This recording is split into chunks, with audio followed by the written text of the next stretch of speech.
ලොකු ආම්සයක් හදාගන්න උත්සාහ කරන කෙනෙක්ට අමතක නොකරන්න බැරි මාංශ පේශියක් තමයි මේ ට්‍රයිසෙප් මාංශ පේශිය. ඒ මොකද ආම් එකෙන් 3න් 2 කොටසක් වගේ ආවරණය කරන්නේ මේ ට්‍රයිසෙප් මාංශ පේශිය විසින්. ඉතින් මේ ට්‍රයිසෙප් මාංශ පේශියේ ලොන් හෙඩ් එක, ෂෝට් හෙඩ් එක කියලා කොටස් දෙකක් තියෙනවා. ඒකෙන් ලොන් හෙඩ් මසල් එක ගොඩක් හොඳට ફોකස් කරන්න පුළුවන් ව්‍යායාමයක් ගැන තමයි අද කතා කරන්න යන්නේ. ඉතින් මේ ව්‍යායාමයට අපි කියන්නේ one arm overhead cable extension කියලා. වැඩි කතාවක් නැතුව අපි බලමු වීඩියෝ එකකින්ම කොහොමද මේ එක්සර්සයිස් එක හරියටම perform කරන්න කියලා. ඉස්සෙල්ලම ඔයා කරන්න ඕනේ කේබල් මැෂින් එකට අපි පාවිච්චි කරන මෙන්න මේ රෝප් එක අරගෙන මම මේ පෙන්නන විදිහට ගැටයක් දාගන්න එක.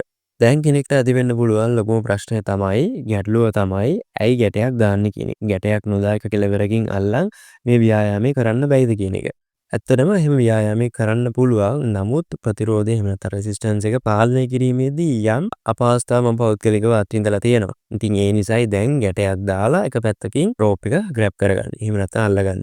හරි ඊට පස්සේ ඔයාලට පුළුවන් මම මේ වීඩියෝ ක්ලිප් කරනවා පෙන්නන විදියට ඔයාගේ වැලමිට එහෙම නැත්නම් එල්බෝ එක ස්ටෙඩිව තියාගෙන ප්‍රතිරෝධය යම් තාක් දුරකට පාලනය කරමින් වාර සඳහා ව්‍යායාමය රිපීට් කරන්න. ඉතින් ඔයා මේ එක්සයිස් එක මේ විදිහට කලින් try කරලා නැති කෙනෙක් නම් මේ වීඩියෝ එක save කරලා තියාගන්න පස්සේ try කරලා බලන්න. ඒ වගේම තවත් මේ වගේ වෙන මහන්සියට හොඳ ප්‍රතිඵලයක් ලබා ගන්න පුළුවන් ව්‍යායාම සරලව ඉගෙන ගන්න කැමති කෙනෙක් නම් එකතු වෙලා ඉන්න මේ Dream Fitness සයි සෙනුර.